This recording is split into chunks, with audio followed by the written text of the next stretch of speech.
Once you've traced your cardboard with your ultrafine Sharpie and you have your different values kind of created, so you have an idea of what you're going to work with here, then your next step is going to be taking this value scale and looking at this and kind of applying some of the different textures and things to the face, and then you're going to be looking at this black and white image to help you define where are the darks, where are the lights.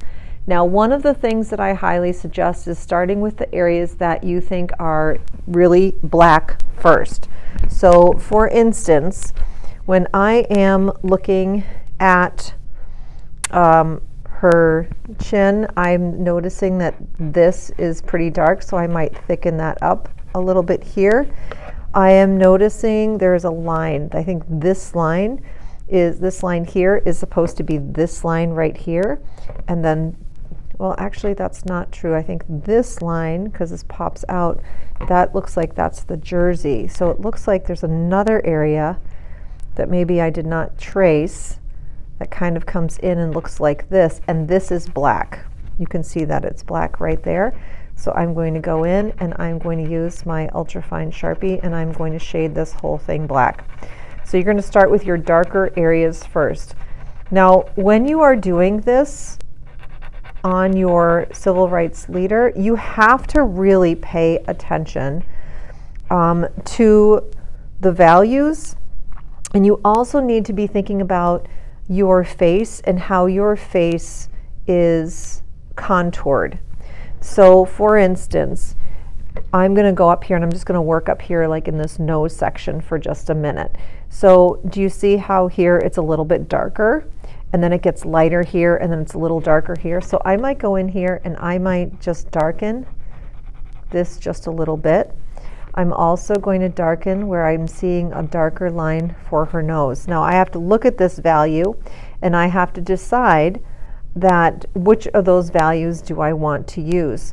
I might just take this and just do a tiny bit. Notice that there's a little bit of white right between those two, the nose and that value in through there.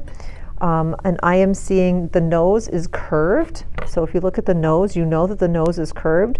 So if my nose is curved, then I want to be showing a curved line because that's going to help show the roundness of the nose. And then you have some shadow that's kind of coming up here. You do have some areas that are white where you're seeing some highlight, some light reflection. But one of the things that's really important with this is that you have to decide with this cardboard what part of the face is going to be the cardboard value. So for instance, when I look at this, I think the cardboard value is going to probably be kind of right in here. Like this value that you see right in here, this is going to be my cardboard. So anytime where I see that kind of value in through there, I am going to let that be the plain cardboard. I'm not going to add anything.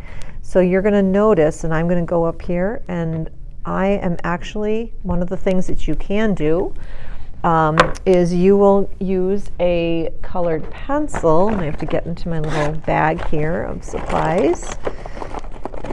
You will all have a bag of supplies. In your bag of supplies, I should probably go over that. Your bag of supplies will have a ultrafine Sharpie. Your bag of supplies will have a white colored pencil. You will have a thicker Sharpie for when you're doing much larger areas that are solid black if you need it. You will have a pair of scissors. The scissors are to help you with the very end result. And you will also have some liquid paper for large areas of white, and then a liquid pen for smaller areas. So this is what you have, what you'll do to get started. So there are some of the supplies that you have. So I'm going to go in, and it looks like this colored pencil needs a little bit of sharpening, so I'm just going to go ahead and sharpen it. There we go. So you can see where there's a little bit of a highlight here. So I'm really going to pay attention. Here's the edge of her nose. I'm seeing a bit of a highlight here. I'm seeing another highlight here. I'm seeing a highlight over here.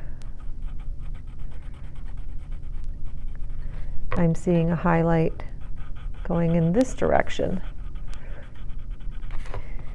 So the colored pencil is going to be for like the highlights in the face. I think the colored pencil is a little bit stronger. Where you see the very, very bright whites, you would use the liquid. So if you take a look at these two images, I probably, with this particular black and white, I might just use colored pencil all the way through.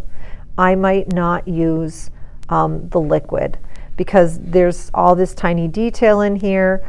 The only place I see really, really bright white would be her teeth and her ear, but again, I think I would just do that with the colored pencil. Whereas with the Nelson Mandela one that I did, you can see how strong the white is in the hair and how strong the white is with solid colors in the shirt. So in this instance, I did go in and I did use some of the liquid whiteout. So when you are using your ultra fine Sharpie, you might go back in. Now you can see that she has some shadow up and through the nose here. So I might go in and notice how the shadow is kind of curving. So I'm going to go in and I might decide that I'm going to make this shadow curve. That's going to help create the roundness. I'm also seeing a little bit of white in here. So you're going to start using these tools interchangeably. I'm seeing another white kind of come up by her brow. That's kind of coming over. And this may not, at first when you're doing this, it may not look like much is happening and it might look a little weird. But when you are done, as you keep going and you keep adding to this, so for instance, I'm seeing her, I'm looking at the direction of her eyebrow hairs. So you want to just kind of be thinking about what direction should these be going in. So you're not just kind of you're not just totally just filling it in. Be thinking about the direction because, excuse me, a little frog in my throat. That is going to make a difference. You got smaller hairs here.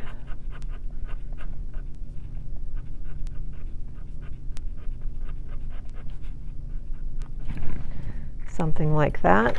And again, you've got this kind of white popping through.